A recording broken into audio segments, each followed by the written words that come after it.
سورہ قصص ہے اب ہماری، اور سورہ قصص مکی صورت ہے اور اس میں 88 آیات ہیں اور 9 رکوع ہیں۔ اس صورت کا جو زیادہ تر حصہ ہے وہ حضرت موسیٰ علیہ السلام کو جو معاملہ پیش آیا تھا اس کے بیان پر مشتمل ہے، اور صورت کا آغاز بھی حروف مقطعات سے ہوتا ہے، اور اس کے بعد قرآن کی حقانیت کا ذکر ہے، اور اس کے بعد حضرت موسیٰ علیہ السلام کے قصے کا آغاز ہو جاتا ہے۔ حضرت عبداللہ بن عباس رضی اللہ تعالیٰ عنہما کی ایک روایت میں ہے کہ یہ صورت سورہ نمل کے بعد نازل ہوئی، اور مختلف روایات سے معلوم ہوتا ہے کہ یہ آخری صورت ہے جو مکے میں ہجرت سے پہلے نازل ہوئی، کیونکہ اس کی آیت نمبر 85 اس وقت نازل ہوئی جب نبی صلی اللہ علیہ وآلہ وسلم ہجرت کے غرض سے مدینہ منورہ کے لیے روانہ ہو چکے تھے۔ سورت کا مرکزی موضوع جو ہے وہ نبی صلی اللہ علیہ وآلہ وسلم کی رسالت ہے اور آپ کی دعوت کی سچائی کو ثابت کرنا ہے۔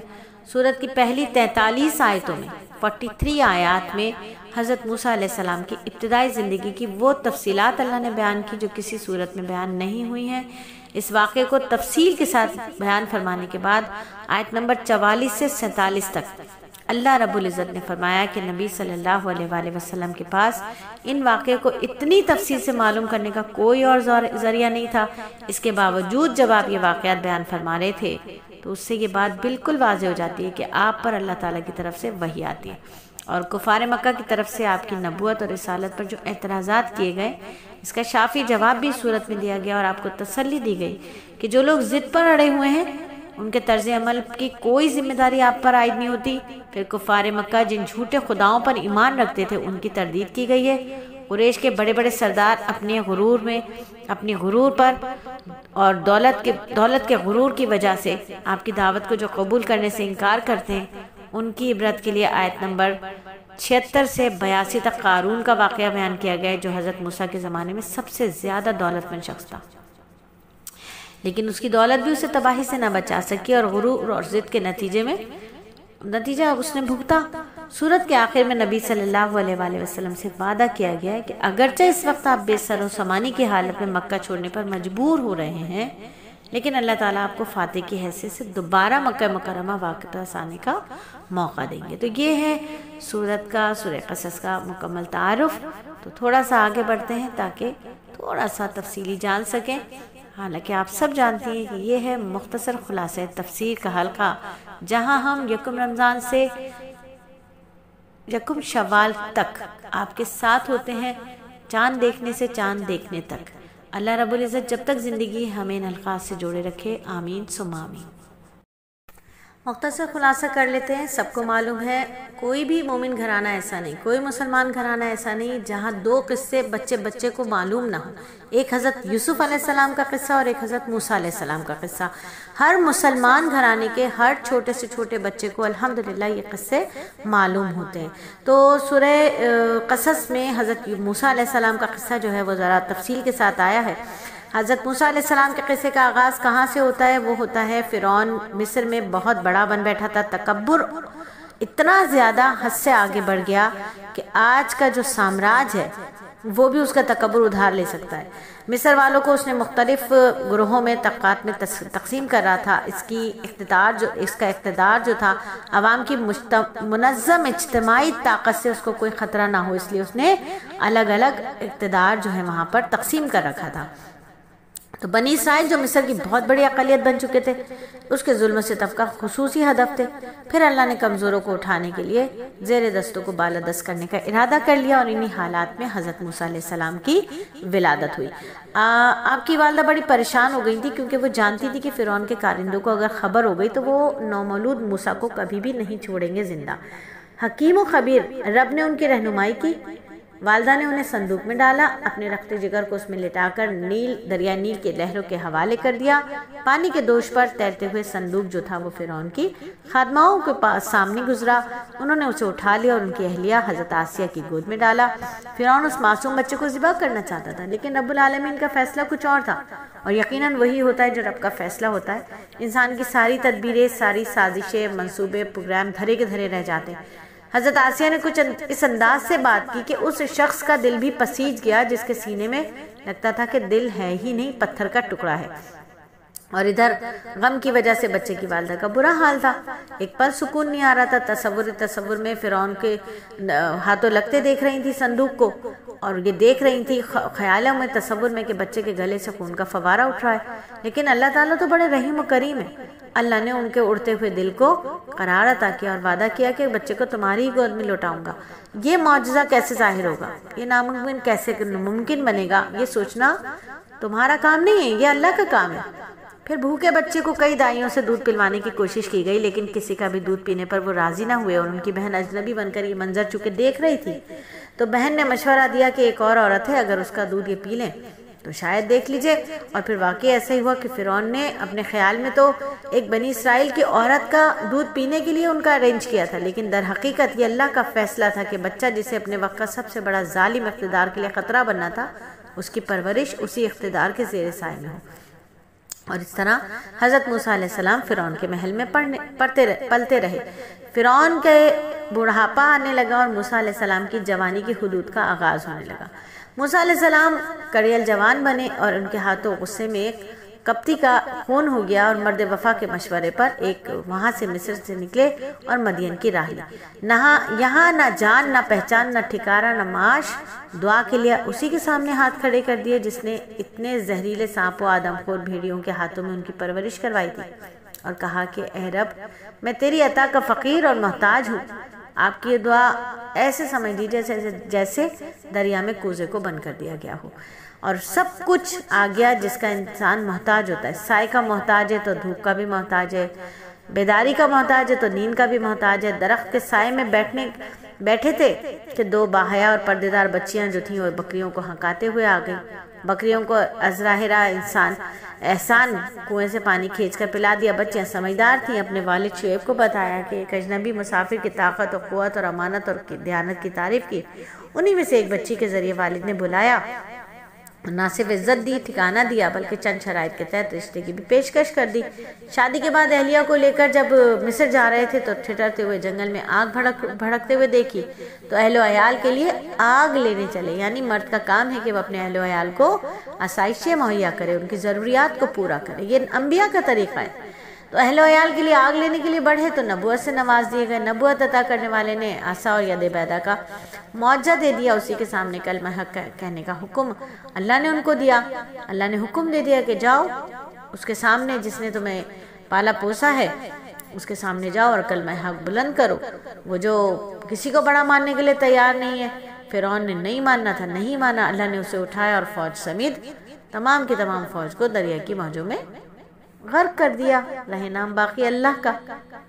تو یہ جو قصہ ہے اس کے 3 نمایاں کردار ہیں، موسیٰ علیہ السلام، بنی اسرائیل اور فرعون۔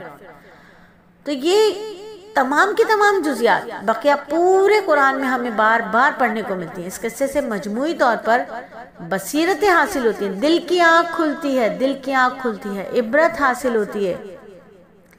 تو ہمارے ایک بزرگ ہیں بہت بڑے، مولانا حفیظ الرحمن سہاری رحمۃ اللہ علیہ، انہوں نے قصص القرآن میں کچھ باتیں اس کا اہم خلاصے کو اپنے الفاظ میں تحریر کیا ہے، تو ان سے چند نمایاں اسباق ہمیں دیے ہیں۔ تو چلیں اگلی ریکارڈنگ میں وہ اسباق سنتے ہیں، سمجھتے ہیں اور نیت کرتے ہیں کہ انشاءاللہ تعالی ہم ان اسباق پر عمل کریں گے اخلاص کے ساتھ۔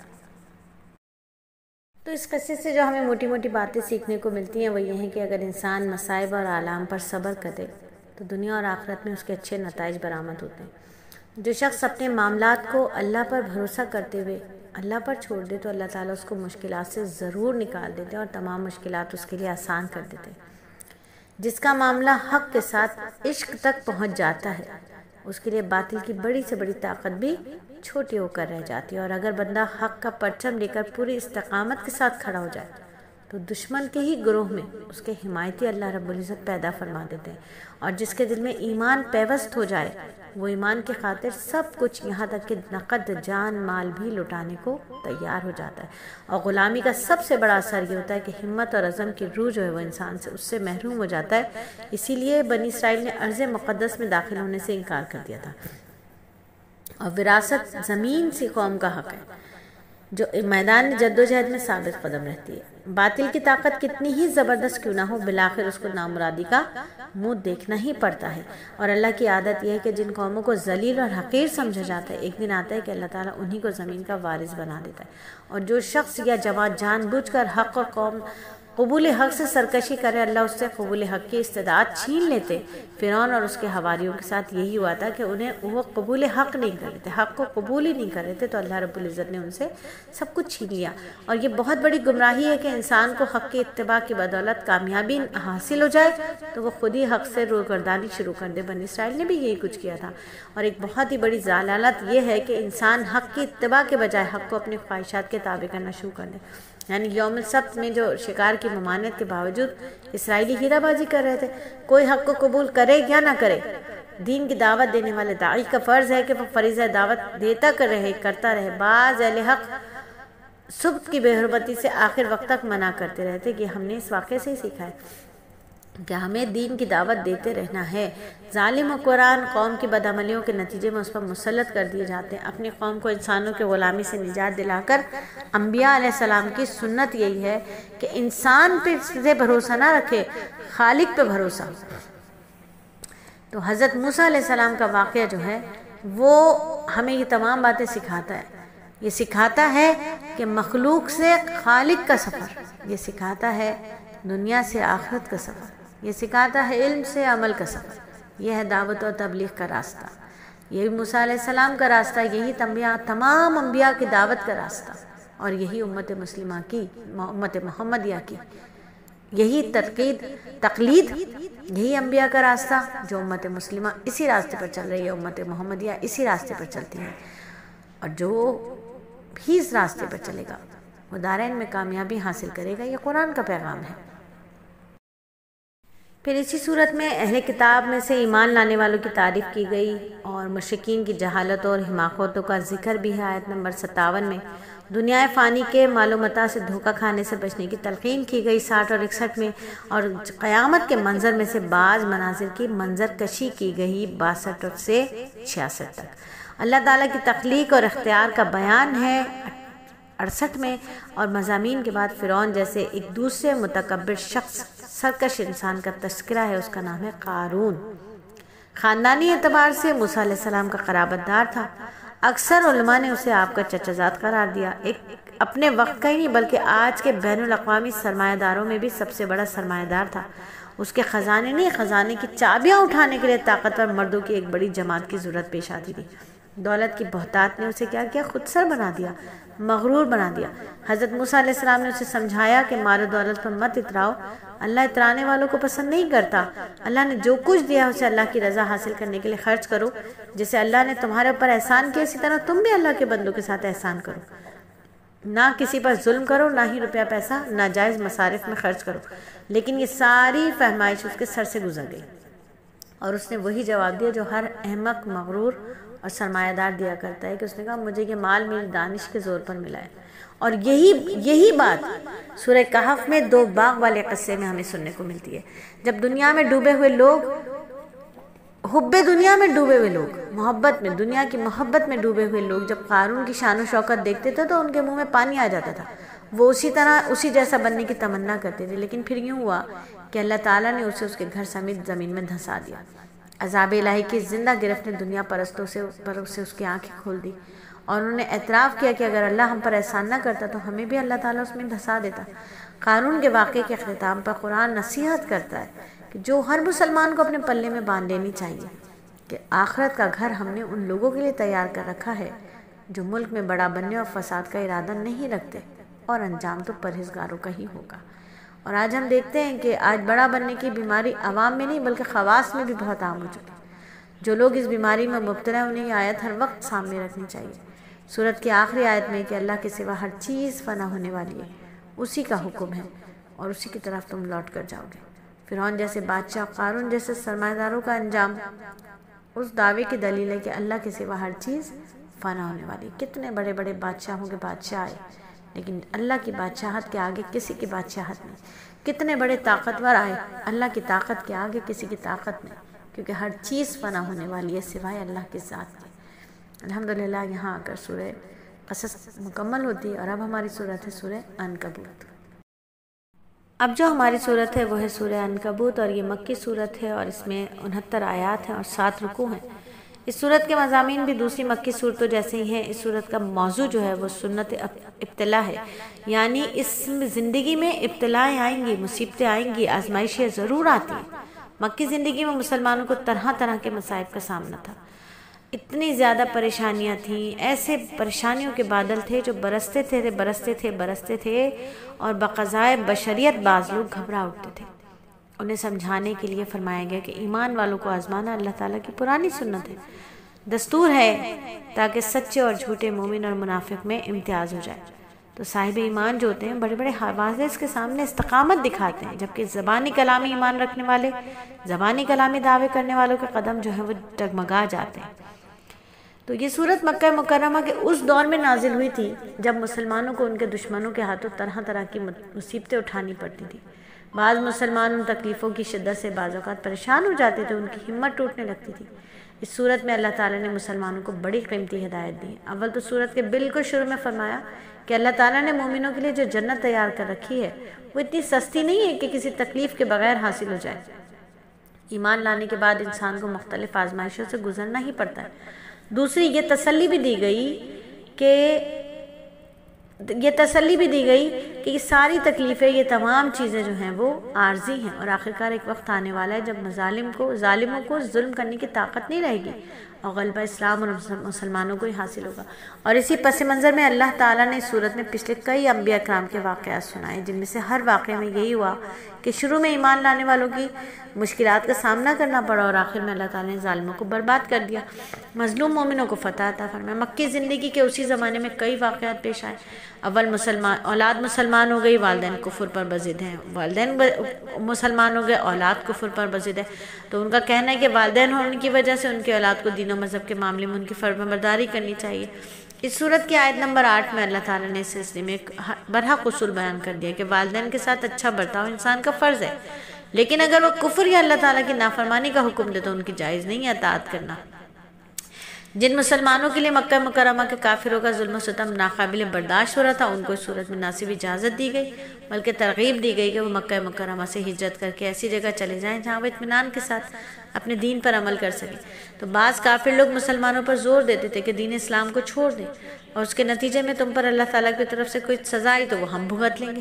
اس صورت میں آیت نمبر 12-13 میں لغو پیشکش کی حقیقت واضح کر دی کہ آخرت پہ کوئی شخص کسی دوسرے کے گناہوں کا بوجھ نہیں اٹھا سکے گا۔ اس کے علاوہ توحید، آخرت اور رسالت کے دلائل ہیں اس صورت میں، اور اس سلسلے میں جو اعتراضات کافروں کی طرف سے اٹھائے جاتے تھے ان کا جواب ہے۔ عنکبوت چونکہ مکڑی کو کہتے ہیں عربی میں، اس صورت کی آیت نمبر 41 میں اللہ تعالیٰ نے فرمایا کہ مشرکین کی مثال ایسے ہے جیسے کسی نے مکڑی کے جالے پر بھروسہ کیا ہو، اور اسی لیے اس صورت کا نام سورہ عنکبوت ہے۔ یہ تو ہے صورت کا تعارف۔ انشاءاللہ ابھی تھوڑی دیر میں انشاءاللہ مختصر خلاصہ کرتے ہیں۔ ابھی آپ یہی سبق سنیے، انشاءاللہ اب آپ کو اگلا سبق بعد نماز مغرب ملے گا انشاءاللہ تعالیٰ۔ دعا میں یاد رکھیے گا۔ السلام علیکم ورحمۃ اللہ وبرکاتہ۔ الحمدللہ سورہ عنکبوت کا تعارف ہوا۔ اللہ رب العزت پہلی آیت میں فرماتے ہیں کہ کیا لوگوں نے یہ سمجھ رکھا ہے کہ انہیں یوں ہی چھوڑ دیا جائے گا، بس وہ یہ کہہ دیں گے کہ ہم ایمان لے آئے اور ان کو آزمایا نہ جائے، حالانکہ ہم نے ان سب کی آزمائش کی ہے جو ان سے پہلے گزر چکے ہیں، لہٰذا اللہ ضرور معلوم کر کے رہے گا کہ کون لوگ ہیں جنہوں نے سچائی سے کام لیا، اور وہ یہ بھی معلوم کر کے رہے گا کہ کون جھوٹے ہیں۔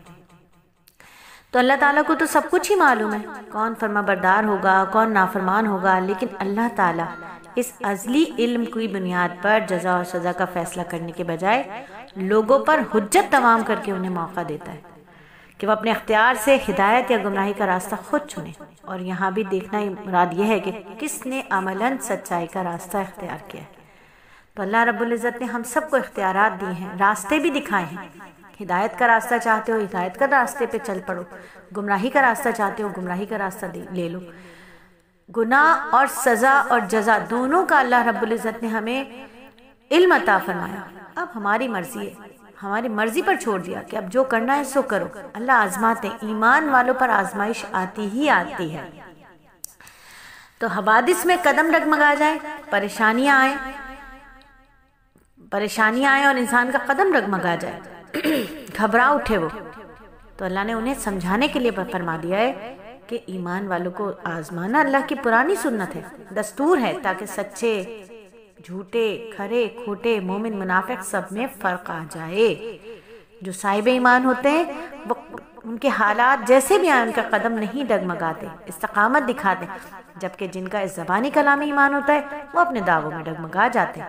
بعض دنیاوی تکلیفوں سے بچنے کے لیے معاذ اللہ وہ مرتد تک ہو جاتے ہیں، اور بعض لوگ ایسے ہیں جو کہتے ہیں کہ ہم اللہ پر ایمان لائے، اور جب انہیں کوئی اللہ کی راہ میں کوئی تکلیف پہنچتی ہے تو لوگوں کو جو ایذا کو وہ یہ سمجھتے ہیں کہ جسے اللہ کا عذاب، تو پھر اللہ فرماتے ہیں کہ اگر تمہارے پروردگار کی طرف سے مدد پہنچے تو تم کہتے ہو کہ ہمارے ساتھ اچھا معاملہ ہوا، اور اگر تمہاری طرف کوئی مدد پہنچے تو تم تمہارے ساتھ تھے، ہم تمہارے ساتھ تھے۔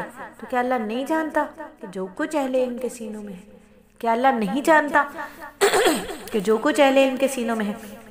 اللہ فرماتے ہیں کہ جو لوگ ایمان لائے اور انہوں نے نیک عمل کیے، ہم انہیں ضرور نیک لوگوں میں شامل کریں گے۔ اور جو کچھ ایسے لوگ ہیں جو کہہ دیتے ہیں کہ ہم اللہ پر ایمان لائے، اور پھر جب ان کو اللہ تعالیٰ راستے میں کوئی تکلیف پہنچائی جاتی اور وہ لوگوں کی پہنچائی ہوئی تکلیف کو ایسا سمجھتے ہیں جیسے اللہ کا عذاب آ گیا، یعنی اللہ کا عذاب جتنا سنگین ہے، یہ لوگ اور انسان کی تکلیف جو پہنچتی ہے تو تکلیف کو بھی اتنا ہی سنگین سمجھتے ہیں۔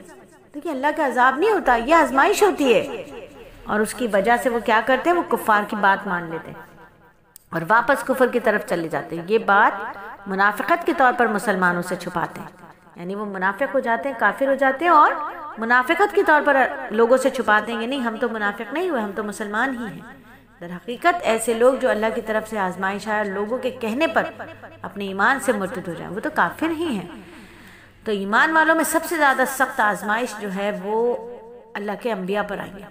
اس لیے سورت میں بھی اللہ رب العزت نے حضرت نوح علیہ السلام کا، حضرت ابراہیم علیہ السلام کا، حضرت موسیٰ علیہ السلام کا، حضرت ہارون علیہ السلام کا قصے جو ہیں وہ اجمالی طور پر ذکر کیے، تاکہ ایمان والے جان لیں کہ اہل حق پر تو پریشانیاں آتی ہی ہیں، لیکن یہ پریشانیاں دائمی نہیں ہوتی۔ یہ تمام قصے کیوں بیان کیے گئے؟ تاکہ ایمان والے جان لیں کہ اہل حق پر تو مصیبتیں آتی ہی ہیں، لیکن یہ مصیبتیں دائمی نہیں ہوتی۔ انجام کار اہل حق کو غلبہ نصیب ہوتا ہے، آخر کار اہل حق جو ہوتے ہیں ان کی بات کو مانا جاتا ہے کہ وہ سچے تھے، وہ سچائی پہ کھڑے ہوئے تھے، اور ان کے مخالفین کو ہلاک کر دیا جاتا ہے۔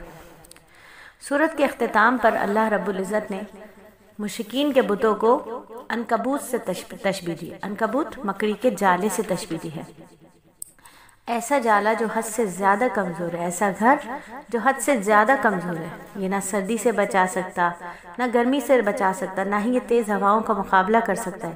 اور یہی مشرکین کے جو بت ہیں یہ بھی ایسے ہی کمزور ہیں، نہ یہ مشرکین کو نقصان سے بچا سکتے ہیں، نہ ہی یہ ان کو کوئی فائدہ پہنچا سکتے ہیں۔ اسی طرح سے ہے، سارے کے سارے یہ سمجھتے ہیں کہ یہ فائدہ پہنچائیں گے یا کہ نقصان پہنچائیں گے، کہ نہیں۔ اللہ فرماتے ہیں کہ اگر تم ان سے پوچھو کہ کون ہے جس نے آسمان سے پانی برسایا، اور کون ہے آسمان سے پانی برسایا جس کے ذریعے زمین کے مردہ ہونے کے بعد اسے زندگی بخشی، تو وہ ضرور کہیں گے کہ اللہ۔ تو کہو الحمدللہ، اور لیکن ان میں سے اکثر لوگ عقل سے کام نہیں لیتے۔ یہ دنیا کی زندگی تو کھیل کود کے سوا کچھ بھی نہیں ہے، اور حقیقت یہی ہے کہ آخرت ہی اصل زندگی ہے، اگر یہ لوگ جانتے ہوتے۔ تو اللہ رب العزت ہمیں قرآن کا صحیح فہم عطا فرمائے، اور ہمیں قرآن کے احکامات پر اخلاص کے ساتھ عمل کرنے والا بنا دے۔ یہاں ہماری سورہ عنکبوت ہماری مکمل ہوتی ہے، اور یہیں سے ہماری دوسری سورت جس کا نام ہے سورہ روم وہ شروع ہوتی ہے۔